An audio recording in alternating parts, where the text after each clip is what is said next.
안녕하세요. 오늘은 모건 하우젤의 돈의 심리학을 소개해드리고자 합니다. 모건 하우젤은 스트리트저널의 기자 출신으로서 현재는 경제 매거진인 모틀리풀의 칼럼니스트이자 벤처캐피털사의 파트너사로 근무하고 있다고 합니다. 이 책은 출간 후에 계속적으로 아마존 베스트셀러 투자분이 1위에 올랐었고요. 우리나라에서도 오랫동안 그 베스트셀러 자리를 지키고 있습니다. 전체적으로 이제 총 20개 장으로 구성되어 있습니다. 그 중에서 제 1장 아무도 미치지 않았다부터 소개해드리고자 합니다. 여기 내용 보면 이제 그렇게 시작하고 있습니다. 사람들은 가끔 돈으로 미친 짓을 한다. 하지만 미친 사람은 아무도 없다. 문제는 이렇다. 사람들은 각각 세대가 다르고 서로 다른 나라에서 다른 소득과 가치관을 가진 부모 밑에서 자란다. 태어난 당시의 경제 상황도 다르고 인센티브가 다른 고용시장을 경험하며 누리는 행운의 정도도 다르기 때문에 서로 아주 다른 교훈을 배운다. 라고 설명하고 있습니다. 그래서 이것이 이제 미치는 효과에 대해서 그렇게 설명하고 있습니다. 사람들의 투자 의사결정은 본인 세대의 경험, 특히 성인기 초기의 경험에 크게 좌우되었다. 인플레이션이 높을 때 성장한 사람은 인플레이션이 낮을 때 성장한 사람에 비해서 인생 후반에 가서도 채권에 크게 투자하지 않았다. 우연히도 주식시장이 강세일 때 성장한 사람은 주식시장이 약세일 때 성장한 사람에 비해서 인생 후반에 가서도 주식에 더 많이 투자했다. 그래서 우리가 발견한 바에 따르면은 개별 투자자의 위험 선호도는 개인의 경험에 좌우되는 것으로 보인다. 지능도 교육도 세상 경험도 아니었다. 순전히 언제 어디서 태어났느냐 하는 우연에 좌우된 것이다. 라고 설명하고 있습니다. 그러면서 이제 그 도표를 하나 보여주고 있습니다. 주식을 예로 들어보면은 1970년에 태어난 사람들은 10대와 20대를 지나는 동안에 S&P 500 지수가 물가 상승률을 감안해도 거의 10배가 뛰었다. 놀랄만한 수익률이다. 그러나 1950년에 태어난 사람의 경우에는 10대와 20대 기간의 물가 상승률을 감안했을 때 시장이 말 그대로 지지부진이었다. 그래서 태어난 해에 따라 나뉘는 이 두 집단은 주식시장의 원리에 대해서 전혀 다른 관점을 가지고 평생을 살아간다. 라고 하고 있습니다. 그래서 자기가 1950년대생이냐 아니면 1970년대생이냐 혹은 또 이제 미국은 흑인이냐 백인이냐 따라서도 경험하게 되는 경험치가 너무 다르기 때문에 거기에 따른 투자의 모습도 다르게 된다라는 것을 설명하고 있습니다. 그래서 이 두 집단의 사람들이 남은 평생 인플레이션에 대해 같은 생각을 가졌을 리는 만무할 것이다. 주식시장에 대해서도 마찬가지다. 실업에 대해서도 일반적인 돈에 대해서도 말이다. 그래서 절대로 이들이 금융정보에 같은 방식으로 반응할 거라고 기대해서는 안 된다. 동일한 인센티브에 의해서 움직일 거라고 생각해서도 안 되고 동일한 출처에 조언을 신뢰할 거라고 기대해서도 안 된다. 그래서 이들은 서로 다른 세상에서 돈에 대한 관점을 형성했다. 이런 경우 어느 한 집단의 사람들이 터무니없다고 생각하는 돈에 대한 관점이 다른 집단의 사람들에게는 완벽히 합리적일 수도 있다. 라고 설명하고 있습니다. 그러면서 그 얘기를 하고 있습니다. 미국인들이 은퇴를 위한 저축수단의 가장 근간이 되는 직장가입 퇴직연금, 이게 401k라고 하는데 이것이 1978년까지는 존재하지도 않았다. 또한 비과세 개인연금 적금은 1998년에 와서야 탄생했다. 결국 우리가 이제 현대 금융 시스템이라고 하는 것이 불과 20년에서 50년 정도의 경험밖에 없다. 이러한 현대적 금융 시스템에 완벽하게 적응하기를 바라는 것은 무리다라고 설명하고 있습니다. 그래서 돈 문제에 있어서 우리는 누구나 미친 짓을 한다. 거의 모두가 이 게임이 처음이기 때문이다. 당신에게는 미친 것처럼 보이는 일이 나에게는 합리적으로 보일 수 있다. 그러나 실제로 미친 사람은 없다. 누구나 자신만의 경험에 근거해서 주어진 순간에 자신에게 합리적으로 보이는 의사결정을 내릴 뿐이다. 라고 얘기하면서 이제 그 빌 게이츠에 대한 사례를 좀 설명하고 있습니다. 빌 게이츠 사례는 이제 2장에서 나오는데요. 2장에서는 어디까지가 행운이고 어디부터가 리스크일까라는 제목으로 되어 있습니다. 여기 보면 이제 그렇게 시작하고 있습니다. 행운과 리스크는 한 뿌리에서 나온 것이다. 행운과 리스크는 인생의 모든 결과가 개인의 노력 외에 여러 힘에 의해 좌우됨을 보여준다. 빌 게이츠는 중학교 때 컴퓨터가 있는 중등학교에 다녔다고 합니다. 근데 당시에 이런 학교는 전 세계에 몇 개 되지 않았다는 것이죠. 그래서 간단히 계산해 보면은 유엔에 따르면은 1968년 당시 전 세계에는 대략 3억 300만 명의 중등학교 연령의 인구가 있었다. 그 중에서 이제 미국에 살던 사람이 1,800만 명이고, 워싱턴에 살면서 시애틀 인근에 살면서 빌 게이츠가 다녔던 레이크사이드 중등학교에 다니던 사람은 겨우 300명 정도였다. 결국 이제 그 당시에 중등학교 연령대 인구 100만 명 중 1명만이 컴퓨터를 살 만한 현금과 선견 지명을 갖춘 고등학교에 다닌 꼴이다. 그리고 우연히도 빌 게이츠가 그 300명 중에 1명이었다. 그래서 이게 무슨 의미인지에 대해서는 빌 게이츠도 숨길 생각이 없다라고 그러고 있습니다. 그러면서 만약 레이크사이드 중등학교가 없었다면은 마이크로소프트도 없었을 겁니다. 2005년 빌 게이츠가 이 학교 졸업생들에게 한 말이라고 합니다. 어디까지가 행운이고 어디까지가 노력과 재주이며 어디부터가 리스크인가 누구도 정확하게 알 수 없다. 다만 확실한 것은 어떤 결과가 100% 노력이나 의사적 결정으로 이루어진다고 생각해서는 안 된다는 것이다. 어느 순간 당신 앞에 행운의 지렛대가 움직일지 또 리스크의 지렛대가 움직일지는 아무도 알 수 없다 라고 얘기하고 있습니다. 4장에서는 시간이 너희를 부유케 하리라 라고 하면서 이제 워렌 버핏의 사례를 좀 소개해 주고 있습니다. 워렌 버핏은 경이로운 투자자다. 그러나 그의 성공을 모두 투자 감각 덕으로만 돌린다면 핵심을 놓치는 것이다.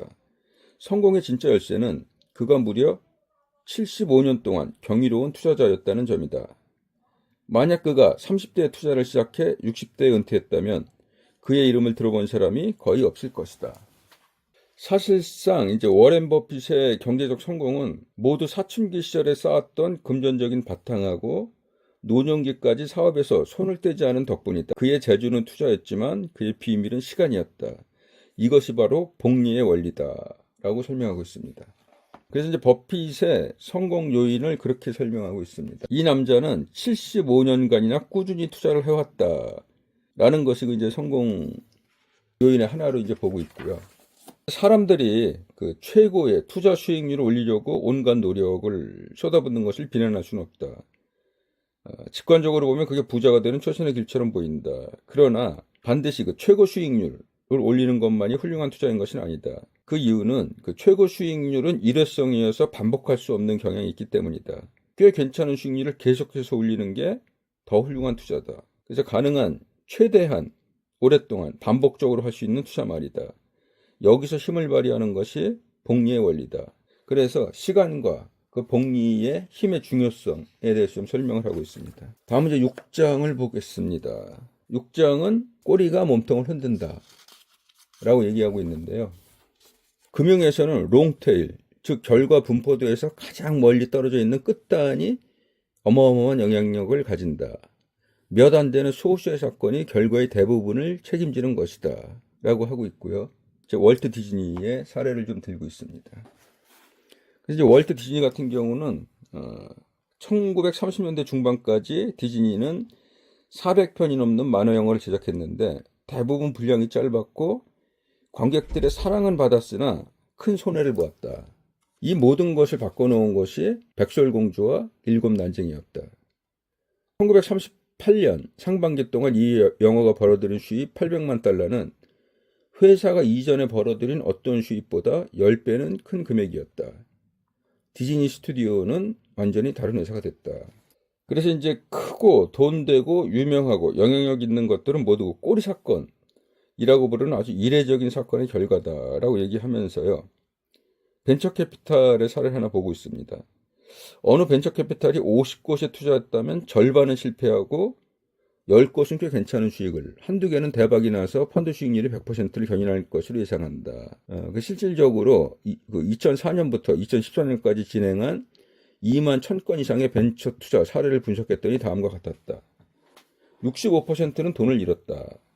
2.5%는 10배에서 20배 수익을 거뒀다. 1%가 20배 이상의 수익을 거뒀고 0.5%. 그러니까 2만 1000개 중 100개 정도의 회사만이 50배 이상의 수익을 거뒀다. 벤처 캐피탈 업계 수익의 대부분은 바로 여기에서 나왔다 라고 설명하고 있습니다. 대부분의 경우 지금 현재가 조금 어렵다 하더라도 그 현재는 그리 중요하지 않다.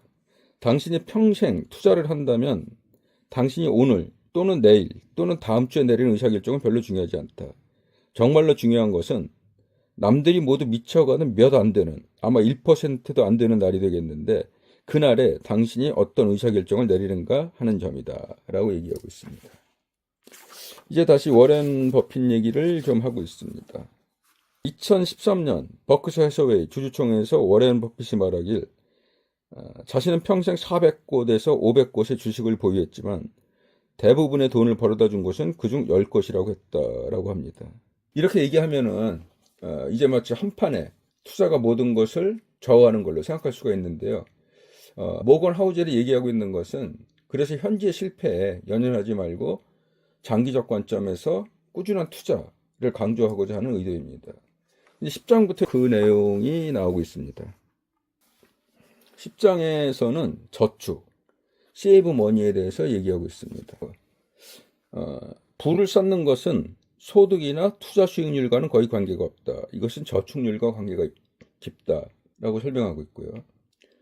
부가 이제 소득이나 투자 수익률과 거의 관계가 없다니 믿기지 않을지 모른다. 하지만 이는 단순하지만 간과하기 쉬운 개념이다. 더 적은 돈으로 만족하는 것을 배우면 내가 가진 것과 내가 원하는 것 사이에 격차가 만들어진다. 이는 월급이 커져서 생기는 격차와 비슷하다. 하지만 더 쉽고 스스로 통제할 수 있는 여지가 더 크다. 그러니까 소득을 많이 벌어서 생기는 여유분과 내가 더 적은 돈을 만족하는 법을 배우면서 가진 것과 원하는 것 사이의 격차를 만드는 거의 그 차이를 설명하고 있고요. 저축률이 높다는 것은 내가 쓸 수 있는 것보다 지출이 적다는 뜻이다. 지출이 적다는 것은 저축이 늘어난다는 뜻이다. 이를 이제 다음과 같은 맥락을 생각해 보자. 연간 투자 수익률을 0.1% 높이는데 얼마나 많은 시간과 노력이 들어갈까? 전문가들은 수백만 시간의 연구와 수백억 달러어치의 노력을 쏟아붓는다. 어떤 전문 투자자들의 투자 수익률 0.1%포인트를 높이기 위해 일주일에 80시간을 죽어라고 일한다. 그러나 더 적은 노력으로도 재무 상태에서 라이프 스타일의 거품을 2~3%포인트 덜어낼 수가 있다. 높은 투자 수익률과 두둑한 월급을 챙길 수 있다면 더없이 멋질 것이다. 그러나 금융 방정식의 한쪽에 너무 많은 노력을 쏟아붓고 다른 한쪽에 너무 적은 노력을 쏟아붓는다는 사실을 깨닫는다면 대부분의 사람들에게도 아직도 기회는 있다. 그래서 이제 저축을 늘리는 가장 확실한 방법 중 하나는 소득을 늘리는 것이 아니다. 겸손을 늘리는 것이다. 저축을 당신의 자존심과 소득 사이의 격차라고 정의해보라. 재무 상태를 성공적으로 유지하는 사람들 중에는 남들이 나에 대해서 어떻게 생각하는지 눈꼽만큼도 신경 쓰지 않는 경우가 많다. 결국 이제 저축은 돈을 덜 쓰는 것만으로도 가능하다. 욕망을 줄이면 돈도 덜 쓸 수 있다. 그 저축을 하는 방법에 대해서도 좀 설명을 하고 있습니다. 구체적 목표를 위해서만 저축하는 것은 예측 가능한 세상에서는 합당한 이야기다. 그러나 우리가 사는 세상은 예측 가능하지 않다. 저축은 최악의 순간 우리를 기절초풍하게 만들 수 있는 불가피한 가능성에 대한 대비책이다 라고 설명하고 있습니다.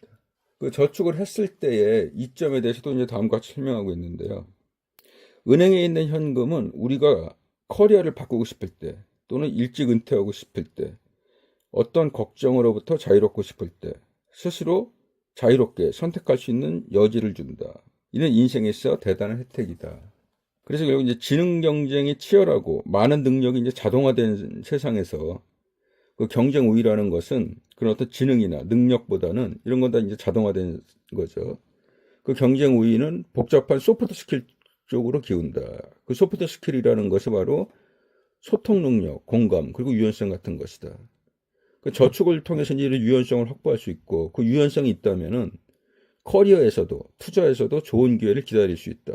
결국 그 전혀 다른 가정들을 세우고 인생에 대해 생각해 볼 수 있다는 것이다 라고 얘기하고 있습니다. 상황에 휘둘려 싫은 일을 억지로 하고 있을 때, 내가 원할 때 원하는 것을 할 수 있는 자율권을 갖고 싶을 때, 예고 없이 찾아온 황금 같은 투자기를 잡고 싶을 때, 그 순간에 기대 없이 잠자고 있던 저축은 당신의 인생을 구원할지도 모른다. 이제 현금의 어떤 중요성, 축적하고 있는 현금의 중요성을 이야기하고 있습니다. 이상으로 돈의 심리학 1부를 마치겠습니다. 곧이어 2부가 시작되오니 많은 시청 바랍니다. 계속 들어주세요. 감사합니다.